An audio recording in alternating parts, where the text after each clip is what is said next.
சீரியல்களின் full எபிசோடுகளை Sun டிவியில் ஒளிபரப்பான உடனே எக்ஸ்க்ளூசிவாக சன் நெக்ஸ்டில் மட்டும் ஃப்ரீயா பாருங்கள்.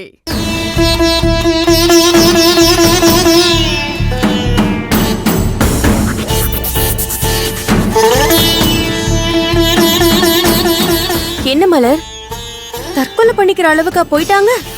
ஆமா யமுனா, நான் தான் சொன்னேன்ல, சந்தோஷ் மாமாவுக்கு ஏதாவது ஒண்ணுனா அதை அக்காவால தாங்கிக்கவே முடியாது. அதான் இதுக்கப்புறம் அவரை வெளியே எடுக்க முடியாதுன்னு நினைச்சுக்கிட்டு இப்படி ஒரு முடிவை எடுத்திருக்கா. எனக்கு என்ன சொல்றதுனே தெரியல மலர்.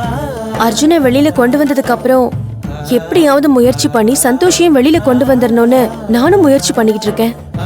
ஆனா அதுக்குள்ள அவர் இப்படி ஒரு வாக்குமூலத்தை கொடுத்து பிரச்சனை இன்னும் சிக்கலாகும் நான் எதிர்பார்க்கவே இல்லை. வேற யாராவது சாட்சி சொல்ல வந்திருந்தா கூட நாம அதை இல்லைன்னு நிரூபிச்சு அவரை காப்பாத்திருக்கலாம்.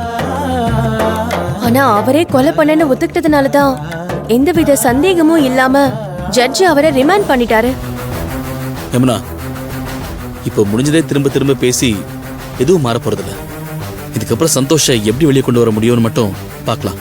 அதுவும் சரிதான் அர்ஜுன், ஆனா கேஸ் இன்னும் கிரிட்டிக்கல் ஆயிடுச்சே. ஆமா, நீங்க ஸ்டேஷன்ல போய் விசாரிச்சீங்கல்ல, சந்தோஷ் என்னதான் சொன்னாரு?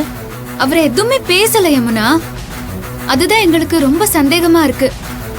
ஆனா ஒண்ணு மட்டும் என்னால உறுதியா சொல்ல முடியும், நிக்கிதாவோட கொலைக்கும் சந்தோஷ் மாமாவுக்கும் எந்த சம்பந்தமும் கிடையாது. அவர் இந்த வாக்குமூலத்தை குடுக்கறதுக்கு பின்னாடி வேற ஏதோ ஒரு காரணம் இருக்குன்னு என்னால புரிஞ்சுக்க முடியுது. ஏதோ ஒரு இக்கட்டான சூழ்நிலை தான் அவரை இந்த முடிவை எடுக்க வச்சிருக்கு. அதத்தான் என்னன்னு கண்டுபிடிக்கணும். கவலைப்படாத மலர், அவரை வெளியே கொண்டு வரதுக்கு வேற என்ன வழின்னு யோசிப்போம்.